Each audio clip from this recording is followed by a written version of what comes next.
مقام امام حسین رضی اللہ تعالیٰ عنہ کے پاس ایک سائل آیا. اس نے پوچھا اسلام کیا ہے، دین کیا ہے اور بے دینی کیا ہے؟ تو آپ کے سامنے کھجور کی گٹلیاں پڑی ہوئی تھیں. ایک کھجور کی گٹلی اٹھا کے آپ نے فرمایا اگر تو اسے کھجور کی گٹلی کہے تو یہ دین ہے، اور اگر تو اسے سنگ ریزہ کہے یہ بے دینی ہے.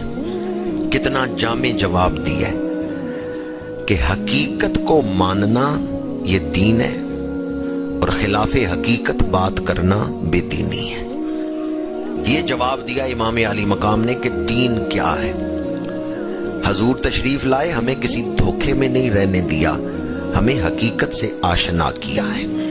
عبادت اس کی کرو جو عبادت کے لائق ہے، نبی اسے مانو جو نبوت والا ہے، ولی اسے مانو جو ولایت والا ہے.